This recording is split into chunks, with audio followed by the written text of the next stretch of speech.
Hello everyone. I'm going to be showing you the encounter building cards. There are 4 separate decks here that you can choose from, and each deck has a different purpose.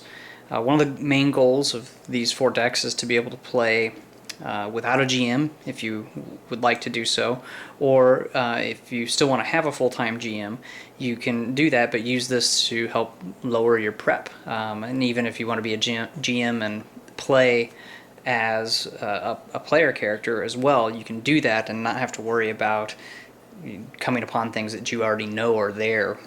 Instead, you can build your encounters using these decks, or just a few of the decks if you would choose. You don't have to use them all. But let me show you each one and talk about how they would work. So this first deck is the Decisions deck.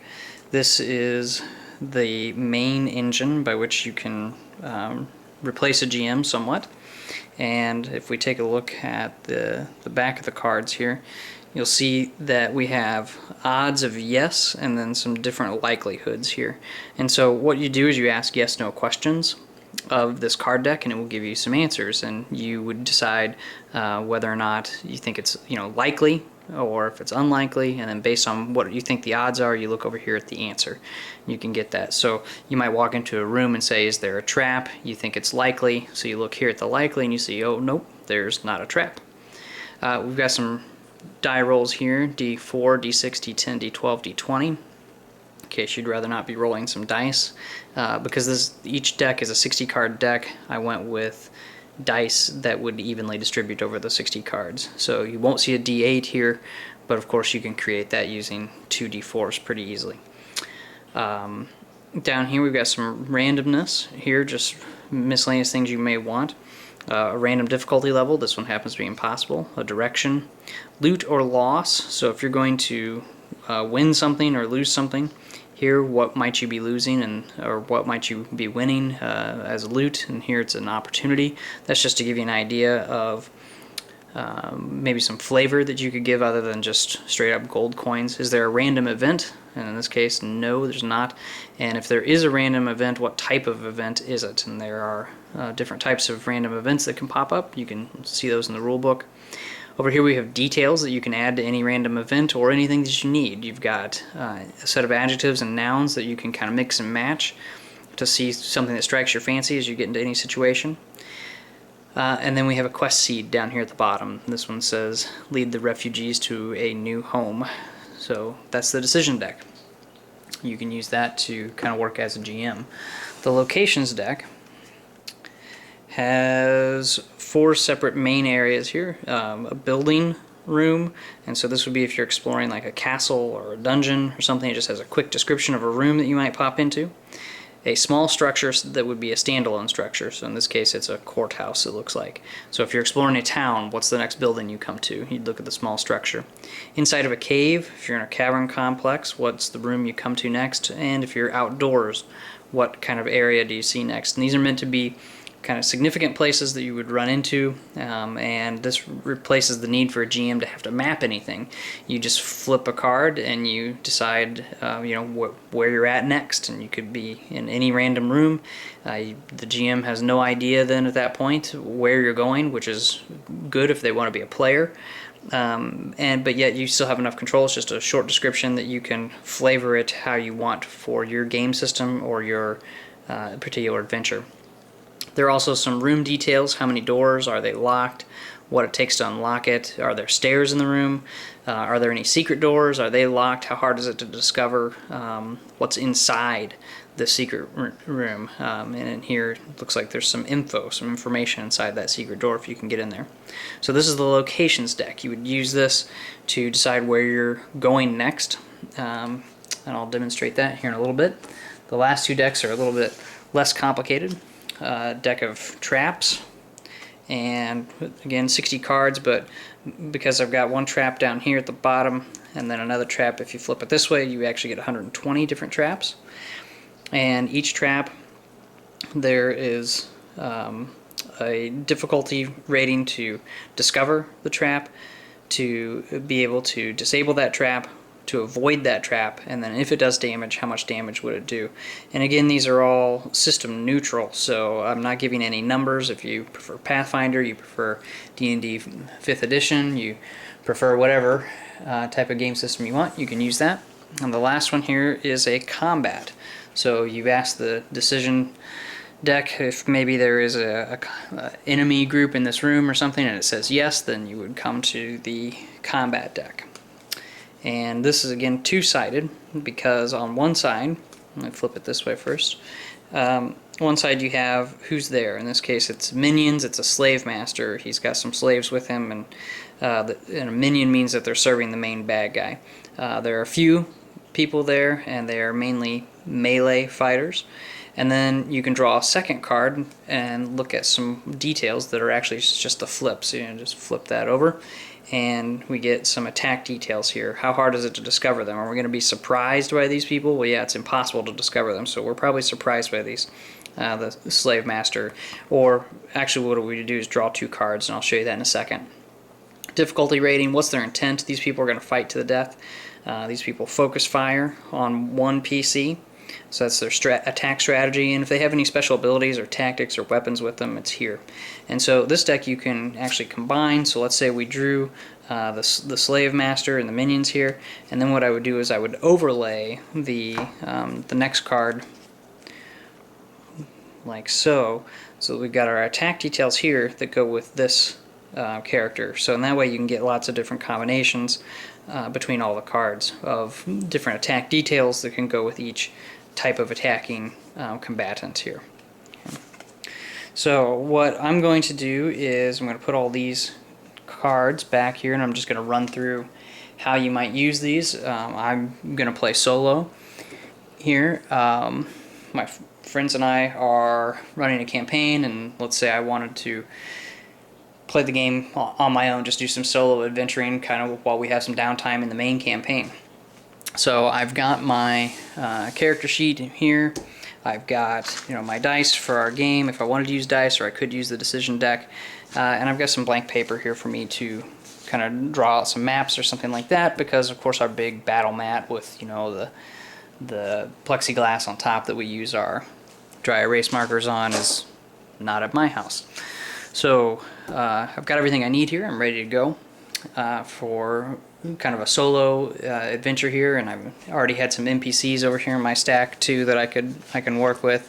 So we still have a full party effect. So a quick run through of how this might work. I might first of all start by saying I did shuffle all these cards and they were random, and I drew them up to see what would happen randomly. And it worked out nicely. So you're not seeing me shuffle them because they're in that same order, just so that way I could practice this video before filming it. But everything did come up randomly in this order, if I put it back in the right order correctly. So let's find out. So first of all, I need a quest seed, a side quest that I wanted to go on. So I'm going to draw this, and down at the bottom it has an item you have is cursed. Can you lift the curse, or will the item have to be destroyed? So I know that on my particular character, I'm a guy who can polymorph, and I've polymorphed into this tiny flying creature. And magic is my main point, but I have a staff. So in my mind, as I'm looking at this, I'm thinking, oh my goodness, my staff probably just got cursed, which would make sense. We were just exposed in the main campaign to a big magical item that was kind of world-changing, and so maybe that had some significant side effect on my staff. So now I'm going to have to take care of that before I can go back to the main adventure with the rest of the party. And so now I'd like to know some more details about what I can do with this. And so since I'm playing solo, I'm thinking, well, I'm probably going to start asking around town to figure out is there anybody who knows about cursed items and what we can do with cursed items. So I'm going to look at the details over here and see if there's something that strikes my fancy. And in fact, actually this combination right here, Wasteful Heart, that brings to mind something for me. And you don't have to always pick two that are right next to each other. I could think a Hateful Heart, or a Hateful Oversight, or Thrilling Oversight, but the one that caught my fancy here is Wasteful Heart. Wasteful Heart to me sounds like that there's somebody out there who was just completely wasteful with magic items that they once had. So in my mind, the intel that I'm gathering as I'm going around town is there used to be a powerful wizard who did actually gather cursed items. That was his kind of goal, was to gather as many cursed items as he could, and he was trying to restore them or drain the power from them or something. People who I'm asking don't really know for sure, but they do know that as things would break, he would just throw them about his tower or his domain. Nobody goes there because all the items in there are cursed and everybody's worried about it. They know there's no actual loot there, so people try and give it a wide berth, but it is somewhere out beyond the bounds of town. Okay, so I get that information, and one thing that I've tried to do as I soloed play is to write down everything that I'm doing, but I would typically type that up, so I won't do that now. But you could role play that as much as you want. And so now I want to travel to this location, because people have a vague direction, they're not really sure where it is. So let's see. So I'm going to go to the location deck, and I'm going to flip it, and I'm going to look at the outdoor area. And here in the outdoor area, it says a sparsely wooded patch within the forest. So I'm headed into the forest, and there's probably nothing there, just some woods and stuff. So I'm gonna keep looking and see what else I see. In the outdoor area, houses are built or grown directly in the treetops. So I'm moving through the woods, and I start to notice these houses.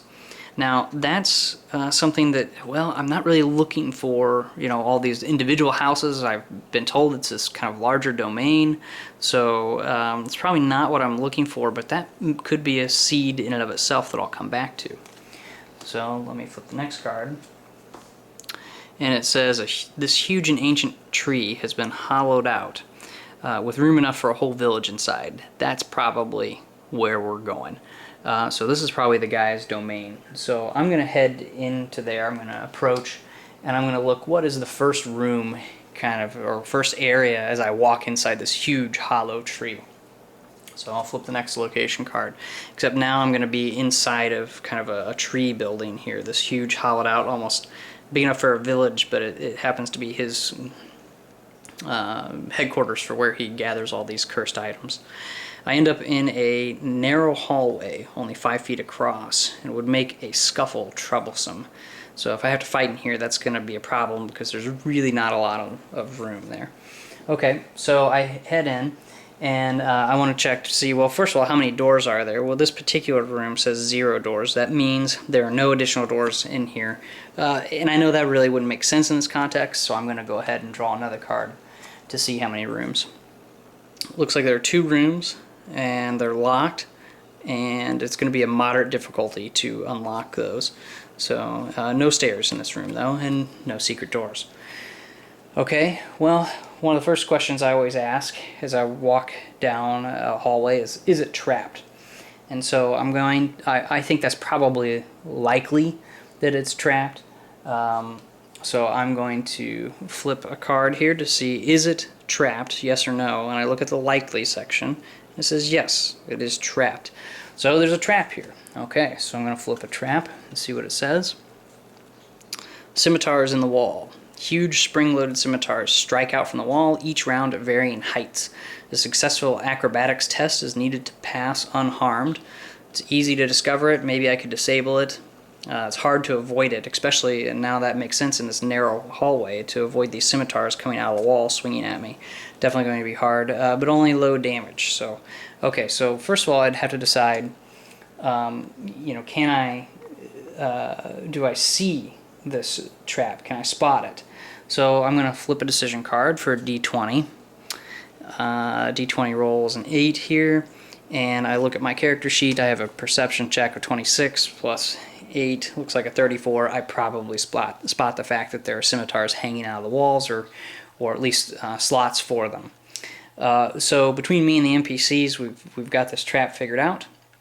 One of my spells is to put up kind of this invisible wall that has hit points, but it will stop movement coming through, so I'm going to go ahead and use that based from my character sheet to even stop the scimitars from being able to come out in the first place. They may damage my wall, but it won't. With low damage only from the trap, it's going to be enough for me to bypass that. Okay, so then we'll pretend like my NPCs unlock the door somehow, because I'm just a magician, I can't do that. We're able to get in. But before we do that, maybe I'll check and see, do I hear bad guys inside this next door? Is there a group of combatants in there? So I'm going to ask the decision deck, and I think it's likely that somebody is in there. And so likely, no but. Alright, no but. Well, that means no, there are not bad guys in that room, but there is something. I do hear something. So I'm imagining I'm probably hearing some sort of thumping sound, or just something in there that's caught my attention. Okay, so I'm going to be cautious as I go in. So what is this first room in this narrow hallway? So in this narrow hallway, I'm imagining, you know, it's here and probably there maybe, and here are those two doors, remember? So I'm going to go in this door first and see what's in that room, right past here.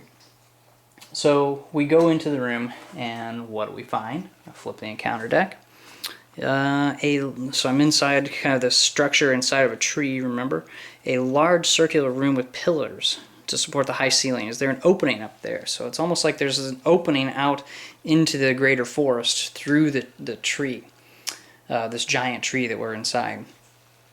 So, okay, let me draw that on my map here. It's kind of this giant circular room, and there are these pillars around. Now, of course, if this is going to be a place where a battle might take place, I would zoom in and get my grid and pull out my miniatures and things like that. But I can just quickly sketch this. While a map is not necessarily provided on here, it's enough information that I can draw something quickly without having a lot of prep in there. Alright, so is there anything useful in here? I know this place is, you know, discarded, cursed items everywhere, and he's supposedly gone. Is there anything useful? It's unlikely. But let me go ahead and ask the decision deck, because there's something in here I could use. It's unlikely. So I look at the unlikely here. No, nothing in here of use. Okay, well, fair enough. So probably time to move on. But what about that thumping noise? Because you remember I heard that thumping noise, so I'm going to have to work that in somehow. Well, maybe there's some things falling from the ceiling. Remember that hole in the ceiling that came from the location deck? Maybe something's falling from the ceiling, and that's what's making that thumping sound. Well, you know what? How about this? Are there bad guys up there? Because I'm always worried that there's going to be combatants here. Maybe, you know, somebody's taken over. It would make sense that some of the bigger bad guys in our greater campaign have maybe moved into this cursed tree location. Are there bad guys up there kind of waiting for me, knowing that my staff has been cursed and that I might likely come here? I don't know. I would think maybe that's unlikely. Probably the bad guys have better things to do. But who knows? I'll ask the decision deck. So, unlikely, but are there bad guys in this room somewhere? Unlikely? Well, yes, there are. There are actually some combatants in here. Well, I didn't hear them. I only heard that thumping sound. So, who are they? Alright, so I'm going to flip my combat card here and see who it is. It's a wanderer. So that's a wandering monster, basically, just kind of a truly random encounter, and it's a swarm of creatures. That makes sense inside of this tree in particular. So now I'm imagining in my head there's this swarm of things attacking me, coming down from the ceiling, and the thumping was actually some of them falling. So maybe these are kind of beetle-like creatures that are falling from the ceiling from that hole. There are a few of these swarms that kind of spread about. Obviously many within each swarm, but only a few pockets of swarms that are coming in. They're mainly melee fighters, so they're probably these beetles that are chomping. But let me see what sort of attack details we can get. To discover these is going to be kind of moderate. So again, with my high perception check, I probably already did notice them, although I could pull out the decision deck. It's going to be easy to defeat them. Their intent is to hit and run. Well, since there are these beetle creatures, I've now imagined, probably they're just going to attack and maybe I can scare them away as a swarm somehow. They're going to target the closest, which makes sense. They're just dropping on people and getting them. And it says here for special abilities, as enemies die on the field of battle, their corpses are reanimated the next round. When those fall, they are reanimated again and again. The cycle doesn't end until the PCs can find the hidden enemy wizard who can do this all day. Well, that doesn't make sense if it's a bunch of wizard or a bunch of beetles falling down, at least for there to be a wizard here, because I've heard the wizard's gone. But maybe it's one of these cursed items that keeps going off. And so now I have a combat that I'm ready to, I can pull up, get a stat block from whatever system I happen to be using for a swarm that would be of this appropriate level. I've got my stats over here for my guy. I could go ahead and set up a battle board. We could fight this out. And then afterwards, because of the fact that these beetles keep coming back to life even after I destroy them, that gives me some incentive to go, okay, there is a magic item here that's maybe broken and continuing to go off, a cursed item. Maybe somehow I can, use that to either track this other wizard or gain some of the magic from there, drain that. That would help me get rid of the curse that's on my staff. Okay, so that was about, a 10-minute quick intro into one session. So you could see how these decks would be able to take you through a whole night of gameplay, just with some the randomness that comes up with them. And because of the sheer number that are there, you've got lots of combinations of things that can happen. So please take a look at any or all of these decks that you think will be useful for your games, and remember that they're system neutral. You can use them however you'd like. You could even use them in just a storytelling mode, kind of how I've done here.